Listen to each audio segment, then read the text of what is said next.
I talk about investing all the time, investing in your future, investing in your superannuation, investing for your house deposit, whatever it is. But we don't often talk about investing in your career and spending some time, some effort, maybe even some money, making sure it heads in the direction that you want, or at least taking a positive step forward and opening some new doors to yourself. Investing in your career is absolutely critical. Often we don't think about it until things like pay rises or career changes come up, but it's something we really should be thinking about throughout our entire career, and actually putting time aside every month to work on new skills and to equip us with the knowledge and experience we need. I love the way of thinking proposed in one of my favorite career books so far called Design Your Life. And it talks about 5 key things to keep in mind when you embrace new career problems.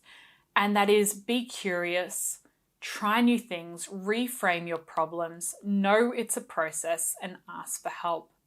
And I think it's a really important approach to internalize when it comes to career and your future of work and changing industries and getting a new job, whatever it is. Keeping those things in mind is really important, because your career can be an adventure if you let it be, and you don't get too focused on finding one particular passion or achieving one goal, and you just keep an open mind to the opportunities that come to you. Because your career is not going to be linear, especially in the modern workforce. Most people's careers nowadays are a long, windy journey with hook turns and roundabouts and the occasional stop sign.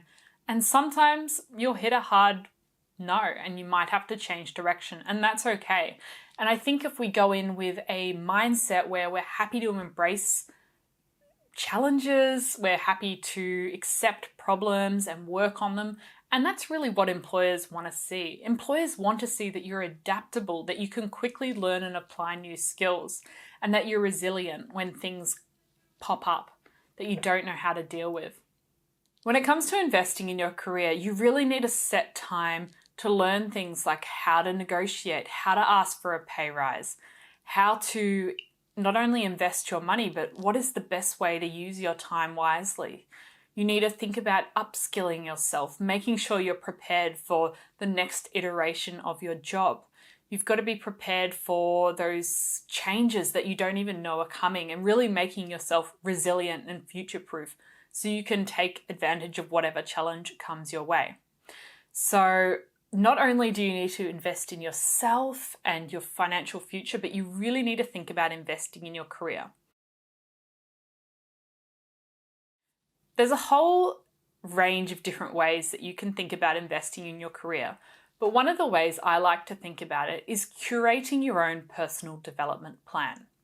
And just like a school teacher would have done in high school, where they plan out the lessons for the semester and what they're going to teach you and what resources they're going to use and how they're going to test your knowledge, you can actually do that for yourself and your own career.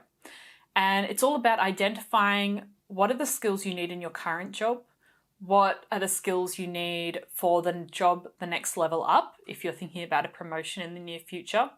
If you're interested in adding some different things to your skill set, what is required in that industry? And once you identify all of those different things, coming up with a 12-month, or even if that's a bit scary, maybe the next 3 months, what is your plan and how are you going to learn and upskill yourself during that time? So I would break it down even a month by month. What do you want to focus on that month? Do you want to focus on your written communication skills? Do you want to learn how to code in a different language? Do you want to learn a new design skill? Identify what that is, and then find a course or a resource or a book or something to test you and to help you learn. And then find a way to present that knowledge. So once you've learnt it, how are you going to share that in public? And as I've mentioned in a different video, sharing what you learn in public is really important. And so whether you add it to your online portfolio or share it on LinkedIn, that's a really important thing to do, to show and demonstrate to your community, your network, and any future employers that you're committed to your personal learning and development. The other thing I really want you to think about when it comes to investing in your career is the information that you consume on a regular basis. And how can you better curate your content feed in a way that helps you learn as much as possible and really upgrade your skills in your industry? So think about the platforms that you use a lot, like Instagram and Twitter and LinkedIn. How can you curate your content feed so you get more insights and resources from your industry? Whether that's following thought leaders in your industry, finding leading companies that are doing really interesting things and sharing that online. Start to follow more of these people to really curate your learning and development, because you never know what you pick up and the different ideas that you come across along the way. Another good idea is to write down a list of the best websites, courses, books, people to follow in your industry, and sort of curate your own content list. And so every so often you can go and check in on those blogs and those websites and those news sites for information relevant to your industry, so you really keep your knowledge and ideas fresh and up to date.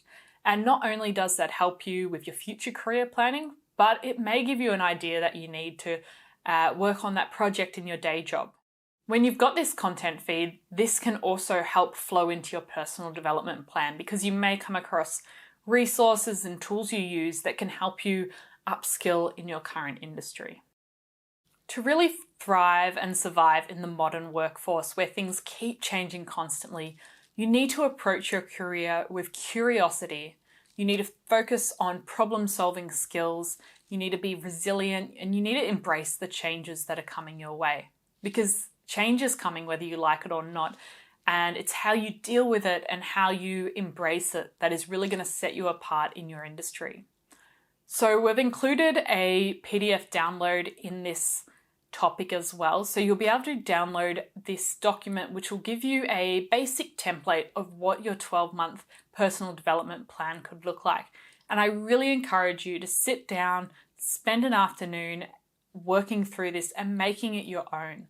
What different skills and values and attributes do you want to build or develop over the next 12 months? And how are you going to get there? And what tools are you going to use?